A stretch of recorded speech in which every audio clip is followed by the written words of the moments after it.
kesan sekali. Saudara, saya dapat keputusan. Pilihan ada, tapi saya pilih untuk bersama. Kalau ikut undang-undang, fakta, keterangan, tak harus dibimbangkan. Ini media-media internasional hari ini dan interview sebelumnya asyik tanya saya, apa kata kalau disumbat ke penjara? Saya kata, siapa yang berani sumbat? Apa sebab nak sumbat ke penjara? Saya tak salah. Jangan hantar saya ke penjara. Saya lawan tetap. Apa kerja negara apa? 16 tahun dera, masuk keluar penjara, terajang, hina, aib, tanpa bukti, tanpa keterangan. Tak boleh. Jadi saya nak bagi tahu, saya akan hadapi. Mengapa kawan-kawan kita dari media masih bertanya that possibility? Saya kata, do you follow the case? Yes. Dari segi law, evidence, facts, or is there no case? Absolute nonsense. Then, siapa tanya kemungkinan masuk penjara? Maknanya institusi kita dipersoal. Mengapa kawan-kawan saya Turki, Indonesia, England tanya apakah wajah saya kekal di sana? Sebab apa mereka pujuk saya supaya jangan pulang? Sebab mereka tahu sejarah negara kita. Mereka tahu tentang institusi kita sudah bobrok. Saya kata saya mesti pulang kerana mission kita, mission keadilan, mission Pakatan Rakyat, mission rakyat ialah merubah sistem yang bobrok ini. Dan kalaulah perubahan ini menuntut sedikit harga dan pengorbanan, andainya tuntutan perubahan ini menuntut sedikit pengorbanan, maka saya mesti ke depan. Kalau saya mau anak-anak dan rakan-rakan memberikan sedikit pengorbanan, maka saya, Anwar, betapa beratnya umur 67, mesti sanggup ke depan beritahu kepada pemimpin negara ini, yes, I am prepared. No amount of threat, no amount of project or money can alter my position, because I am committed to save, together with Malaysians, to save this great country, Malaysia, that we love. Saudara, masalah negara Anwar, bagi lagi Mak Sabu, Anthony Loke, Tian Chua, puluh lagi. Maka Surah Azmin sendiri dalam bersih banyak kes bersenarai yang akan dihadapkan ke mahkamah atas bertuduhan politik, menekan orang-orang politik. Dan saya seperti mana yang saya sebut, ini kerangka yang dilakukan oleh semua sistem yang tidak demokratik. Statecraft of authoritarian rule is to use institutions to stifle dissent, to imprison opposition, to shoot dissidents and opposition members. Saudara, sebaik saja kita kata yes, we surrender or accept defeat, that is the end of the struggle. Sebab itu saya katakan, kita akan terus berjuang, InsyaAllah bebas. Tapi kalau masuk penjara pun kita tetap berjuang. We will never surrender. Sebab sudah masalah sekarang serius disentuh oleh pemimpin-pemimpin kita. Apa masalah utama? Tak semena-mena. Setelah lebih setengah abad merdeka, kita bicara soal kaum, soal agama, tanam kebencian terhadap kaum dan agama. Saudara, Rakan-rakan bukan Islam yang agama itu, no. Sabar, saya nak tahu. Saya orang Islam. Saya belajar Islam. Saya tahu Islam dibawa oleh Muhammad SAW itu meleburkan faham perkauman sempit. The central message of the Prophet Muhammad SAW. Reject racism. Build a community based on the principles of justice and the rule of law. That's my understanding of Islam. Now you have people talking about Islam, preaching racism, preaching hatred and intolerance. Saudara, haven't we learned from the experience of ISIL and Boko Haram and the Taliban? Saudara, save this nation. Muslims are your brethren. Christians, Hindus and Buddhists are partners in the struggle for reform and change for this great Malaysia. Jangan kita main sentimen ini. Saya dengan Saudara Azmin semalam, kita ulangi komitmen kita. Kita tidak mau orang Melayu, orang Jawa, kita orang terpinggir dan miskin. Dan saya kata, apa guna kuasa kalau kita tak peduli, terutama golongan terpinggir dan miskin, termasuk orang-orang Melayu yang terpinggir dan miskin. Perumahan mereka, pendidikan mereka, tetapi membantu mereka bersama dengan membantu orang India di estate yang memerlukan pembelaan, orang Cina yang ramai yang meminta supaya diiktiraf sebagai warga negara yang punya hak. Tunjukkanlah kasih sayang kepada mereka, saudara. Anak Melayu, anak Cina, anak India, anak Dayak, anak Kadazan, anak kita, rakyat Malaysia.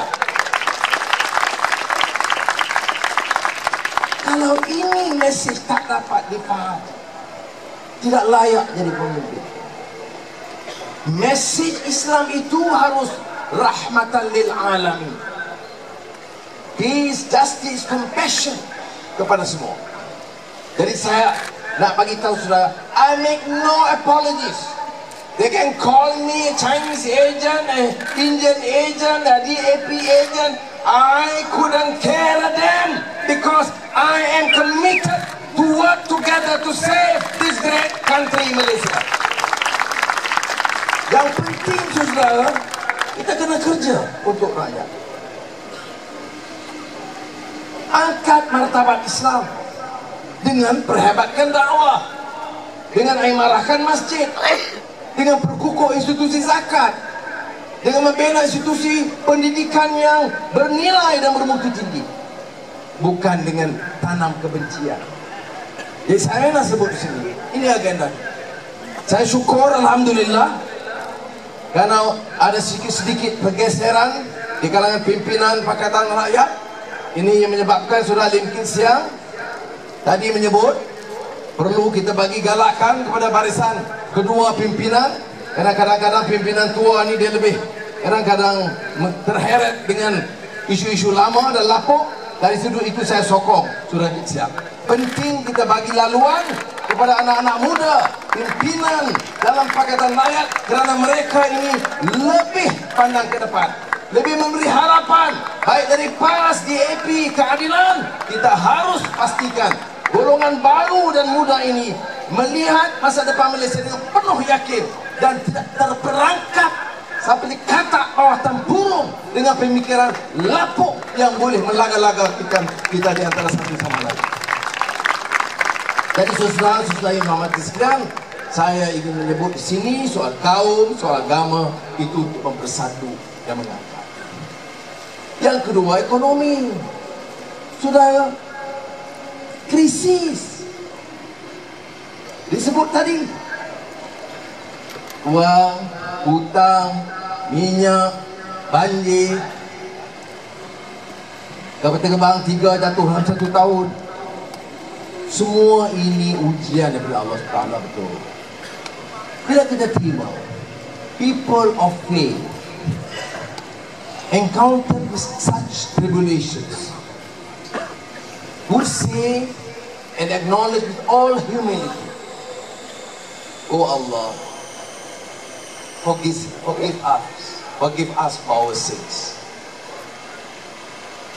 Let us make the necessary adjustments and corrections. Let us build this nation together. Patutnya dia tengok semua masalah ini. Istighfar, astagfirullah, minta ampun lah, apalah banyak tak kenal. Bukan untuk kita jadi angkuh dan sombong dan takabur. Bukan untuk terus merompakkan. Bukan untuk terus memiskinkan rakyat banyak, memperkayakan segelintir. Bukan dengan menyelesaikan masalah kalau kita main hukum hentam orang Cina. Saya bukan nak jadi hero orang Cina. Saya nak bagi tahu orang Cina ramai. I am just committed to the principle of justice. Saya tak layak jadi dipercayai sebagai di antara dalam kalangan pimpinan kalau saya tak mampu membela nasib orang Melayu yang tertindas dan miskin, tak mampu membela nasib anak Cina yang dihina, atau orang India yang terbiak, atau Dayak tanah yang mereka dirampas. Central issue is the issue of justice. Maka sebab itu kita tak setuju kalau dikatakan ini punca agak bangun naik Cina. Pada semua kita tahu sudah. Be counter, tadi saya sebut pasal Dina. Jangan duduk diam, bangun, gunakan social network, terangkan kepada keluarga kita. Yang monopoli elektrik ni siapa? Ini tokek-tokek maha kaya, untungnya berbilion ringgit. Bukan tokek kedai Cina sebelah tu. Tak. Yang elektrik ini puluh bilion ringgit untungnya. Siapa dia? Ananda Krishnan. Yang sekarang didakwa di India kerana corruption. Di Malaysia, syarikat kerajaan nak pinjam 2 bilion daripada dia. Tengok nak sistem beda. Saya tak kata dia salah tak salah, itu terserah kepada sistem perundangan India. Dia dakwa di India, di Malaysia jadi hero, boleh bagi pinjam kepada syarikat kerajaan. Satu lagi dikontrol oleh YTL, Yotengli, untung berbilion ringgit, harga elektrik tak turun. Mengapa menteri tak tanya? Sebab dia tauke besar. You protect tauke besar, you hentam peniaga-peniaga kecil. Siapa lagi yang kontrol dan monopoli? Tan Sri Syed Mokhtar. Mengapa kita boleh biar orang ini catat bilion ringgit keuntungan, tak tekan supaya mereka turunkan harga elektrik? Sudah, isu ini isu kau tak? Siapa sahaja yang kita rasa mendapat pulangan yang berlebihan, yang menyebabkan kesenjangan golongan maha kaya dengan miskin itu melebar. Isu ekonomi sekarang ini isu inequality, rasuah, penyalahgunaan kuasa dan kesenjangan, melebarnya jurang pendapatan yang golongan maha kaya dengan rakyat miskin. It's not about race. It's about inequality and economic injustice. Yang ini kita kena faham. Saudara, saya ucap terima kasih. I cannot ask for more. Saya pergi mana-mana pun, jumpa di Kota Belud, Sabah, pergi Datuk Najib, pergi ke Manik Urai, lihat mangsa banjir. Dalam lihat kesusahan dia, dia tanya, Cik Anwar ni, kes ni macam mana boleh tak? Dia tengok, saya tersentuh, terkesan dengan sentimen yang semikian. Lalu jalan tadi, kumpulan India, Cina, Melayu, semua melahirkan concern mereka. Sudah, saya tidak boleh minta lebih dari itu dari rakyat Malaysia. Pilihan raya yang separuh tipu, kita masih catat 52%, terutama di Selangor ni. Saya tabik hormat kepada rakyat. Dan saudara tahu dengan Peti Besar baru, Fokusnya apa? Kepedulian terhadap derita rakyat. Bukan terpukau dengan angka-angka yang menarik, tetapi mesti melihat masalah anak di sekolah dan di universiti, sampah, jalan lubang, dan ini saya ucap tahniah kerana Menteri Besar baru sudah azmi beri tumpuan dan harapan kepada kita. Saudara, akhir kalam, sekali lagi terima kasih kepada kawan-kawan, dan tentunya saya bertuah kerana Azizah, Nurizah dan keluarga cukup kuat dan hebat. Sudah bayangkan kalau balik rumah aja kata apa, tak ada, saya pun letih lah. Tapi mereka tahu apa arti perjuangan, apa arti pengorbanan, dan pengorbanan itu menuntut kesabaran, kebijaksanaan, dan pengorbanan. Kita masih doakan Allah SWT. Saya masih mengharapkan keputusan yang wajar dan waras berdasarkan undang-undang dan fakta. Tetapi saya nak bagi tahu, saya sedia menerima apa saja ujian sekiranya ini harga yang harus saya bayar. Betapa peritnya untuk mencapai cita-cita perjuangan kita, keadilan bagi rakyat Malaysia. Terima kasih. Reformasi, lawan